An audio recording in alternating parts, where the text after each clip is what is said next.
many pubs in the south part of Scotland that he knows well. He says that if I say that word the way I've always said it, I will get beat up by the Scots, because I've always said Oban. And I said, well, Stuart, how do you say it? He said, Oban.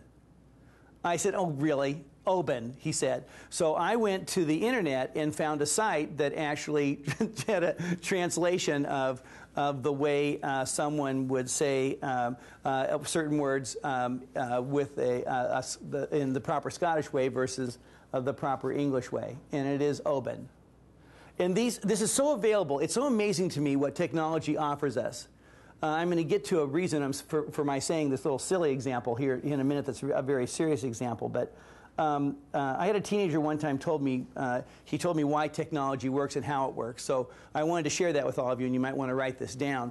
He said technology works by a concept called FM. FM. And I said, well, what does FM stand for? And he said, the second word is magic. Okay, so I just thought I'd share that with you. It's fantastic magic. Do you get? I don't know what you all were thinking, but there was maybe something different. All right. We'll skip by this and let's go on to positive behavior supports. This is a term of art that might be specifically related to what's happening in the U.S., but I think not. There's a movement afoot to get people to pay attention to the need to create environments that are positive and caring and proactive and instructional and consistent with kids. Some of you might have heard of a strategy that was called assertive discipline. Have any of you heard of that strategy? That strategy was an interesting one that Lee Cantor created. Lee said that here's what makes for a classroom that's full of good discipline. One, you post no more than 5 rules for kids and make sure they understand what the rules are. Second, you post what happens when kids follow the rules. Third, you post what happens when kids don't follow the rules, and that's called the negative hierarchy. When there's a first violation of a rule, you put their name on the board, and just with no emotion, just put their name on the board, and that's a warning. Then you put a check mark after their name if they break the rule again. Now, the problem with that in the United States, that probably wasn't a problem in Canada about this, is that general classroom teachers were never taught about the power of the positive consequence. So when they implemented assertive discipline, they did not post the rules. They did not post what happens when kids follow the rules, but they certainly posted the negative hierarchy for kids. And when they caught a kid doing something wrong, they'd break chalk on the board, writing their name on the board. And then say something nasty about their siblings that they had the year before and put a check mark after their name and say, you little sucker, try it again, and another check mark. That kind of disrespectful attention to kids resulted in not in the teachers getting in trouble with their administration, but with many school systems ceasing the use of assertive discipline because obviously it didn't work. But if people would have implemented it with fidelity, it would have worked. Because the most current research on this notion of positive behavior supports talks really about this kind of a way of thinking about the climate you want to develop within schools. So PBS stands for positive behavior supports over on the left-hand side. How many of you know about this term of art? Okay, go to this site. It's called pbis.org, pbis.org. I cannot underestimate the power of caring as much about social competence as you do about academic competence. How many of you in this room have had to fire someone? How many of you who have fired someone because of academic incompetence? How many of you who have had to fire someone because of social incompetence? That's all of you. Why are adults successful? It is some because of their academic competence, but isn't it equally, at least, also because of their social competence? That's the whole purpose for this way of thinking about the world. So supporting social competence and academic achievement, supporting decision-making, supporting student behavior, supporting staff behavior, this is what you have to have in place. And I want to say those adjectives again more slowly so you could write them down if you're interested. The whole movement in 20 years of research has come to the conclusion that successful classrooms need to be proactive, positive, instructional, and consistent. And that word instructional is important because even when you're delivering a negative consequence, you're doing it in an instructional kind of a way. That's the basic notion. So again, the technology that's available here is everything from the professional development that you could offer to people all the way to examples and non-examples of positive behavior supports in action. That tool I told you that is a legacy product from one of the two companies that merged. It's called RIDE, Responding to Individual Differences in Education, is the coolest tactics bank for a team to get together. They're dealing with a kiddo who's having trouble within a classroom.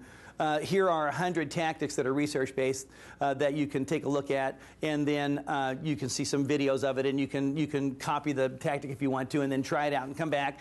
It's a really nice thing to have a tool like that for folks to be able to move forward in this domain. We publish social skills curricula. I hope you have one that proactively builds social skills for kids. Ours is called Stop and Think. And Stop and Think is a really wonderful tool for people to use that has a great research base behind it. We have a tool that is called Best Behavior that is a way for a school or a district, in fact, to develop a positive school climate at a Tier 1 level. Which is really wonderfully used. And Finland contacted us and has translated it into Finnish so that they're using it from a federal level down in Finland as well. So it's a really nice sort of a model that I think you might have an interest in. So again, cambiumlearning.com is a way to get to that. So let me move just for the last couple of minutes here to the circles that nurture these four components of systems change. The first one being an empowering culture. And I mentioned this morning this book by Lencioni called The 5 Dysfunctions of a Team. Lencioni suggests that these are the problems that we have within organizations: an absence of trust and a fear of conflict, and a lack of commitment and an avoidance of accountability, and an inattention to results that we are getting positive or negative. And if you overcome them, according to Lencioni, this is where you get to a team that is cohesive, that trusts one another, that focuses on the achievement of collective results, which I find this really interesting about reading. If I read widely enough and deeply enough, I begin to see some trends that cut across different dimensions of what I'm reading, and that's weird to me. That's the definition of truth to me. So in 2002, Lencioni talks about collective results. What is Fullen talking about in 2010? Building collective capacity. Right? And that's the way you kind of deal with it, I think. I think that makes some good sense. What's the role of technology? I was gonna spend some time showing you this, but you probably all know about this. This social networking thing that is the biggest paradigm shift in the last 10 years, in my opinion, about what's happened with all of that. How many of you are involved in some kind of a social network? Raise your hands if you are. Which ones are you involved with? Facebook? LinkedIn. Twitter? LinkedIn? Say, yeah, good. And there's many. You know, what was interesting a bit ago is that Yahoo tried to suggest that working on the internet was a social experience, and they created a bunch of tools for that. Meanwhile, Google said, wrong, being on the internet is an individual experience. So Google did such things. I'll give you the most trivial that I think was fun. For people who are single and have an apartment and don't have a lot of money, they can look in their refrigerator, and if they see mustard and pickles, they can put mustard and pickles in the Google search bar, and it'll give you recipes that have mustards and pickles, because that's the kind of way they think at Google, to really be of value to people and to make that internet work. Well, Facebook has now the number more people than all but 4 countries involved with it. It came to 50 million users within 9 months. YouTube is the second most used search engine. Wikipedia is more accurate than the Encyclopedia Britannica. You ready for that? I didn't know that. Now, what I know that I'm having trouble with is getting my head around the fact that people go to their social network to get advice much more than they go to somewhere else like Consumer Reports or some kind of a thing that you have in Canada that's like that, that's a .org that helps you. No, they go to their peer network to find out what is going on according to the research that's been done. How are you using Facebook and Twitter and like that within your school system to build an empowering culture for folks? What? Exactly. And in fact, I want to call your attention to a site, the best site on RTI that exists, for those of you who weren't with me this morning. RTInetwork.org is the name of the site, run by the National Center for Learning Disabilities. It is truly the best site that I know. And the reason it is twofold. The people involved with it in terms of giving advice for how it should work, pre-K-12, are the best people available. Second is that Cisco provided the funding for it. And Cisco provided a $2 million grant to start it and has given this organization, I'm on the board of directors for that organization, $800,000 a year for the last 2 years to keep it going and to keep it vibrant.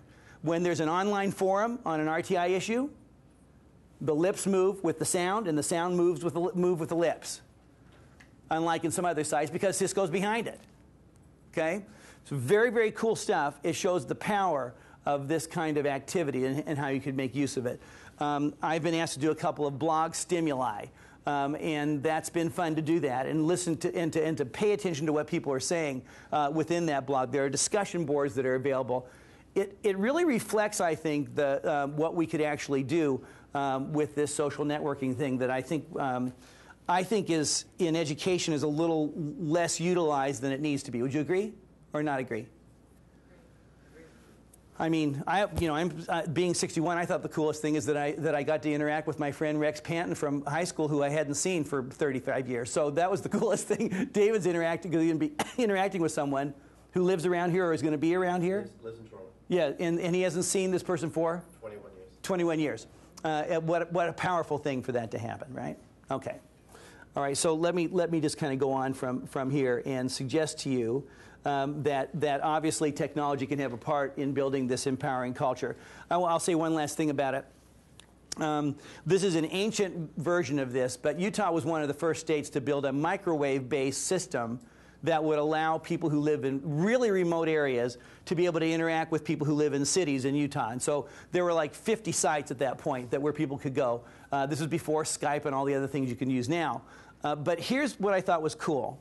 We had a very confrontational issue that was going on with parents who lived 6 hours away from Salt Lake City, where the state capital is in Utah. I was in Salt Lake. We had our attorney general there. The parents were 6 hours away with their attorney. We were talking about this special ed issue that was very confrontational. The district people were there with the parents. Okay? We had a 2-hour, very lively confrontational discussion about the issue and came to a win-win, which was very cool. At the end of the conversation, when it was officially over, I had people stick around. I said to the parents, like, was that freaky to be on a video rather than to be there in person? She said, of course not. That worked. That's a way of doing it. But what we couldn't convince people to do is, with that same technology, we had the best and the brightest in pediatric physical therapists who were based in a children's hospital in Salt Lake called Primary Children's Hospital. Magnificent place. We had kids who needed that kind of expertise who lived on the Indian reservation in the southeast part of the state of Utah, the Navajo reservation. They had access to this microwave-based kind of a site, and they had physical therapy aides who worked at the little local outpost hospital. I could not convince people to have the expert pediatric physical therapist at Primary Children's Hospital in Salt Lake to get on this with the aide and the kid, and to have that expert physical therapist to tell the aide what to do with the kid, to be able to get some indication of what to do next to help this child with physical disabilities. I hope you're having more success than that now, because we have such access to being able to interact with people across long distances.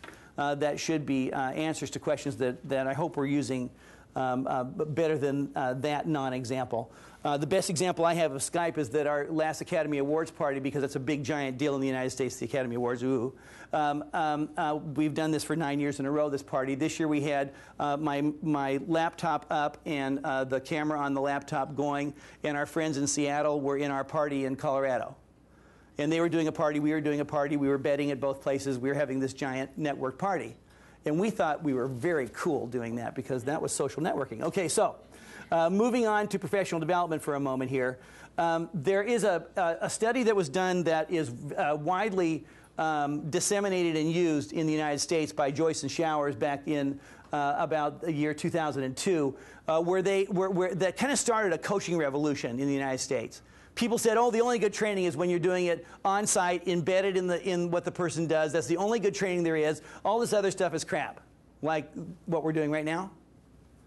That's not what Joyce and Shower said. Joyce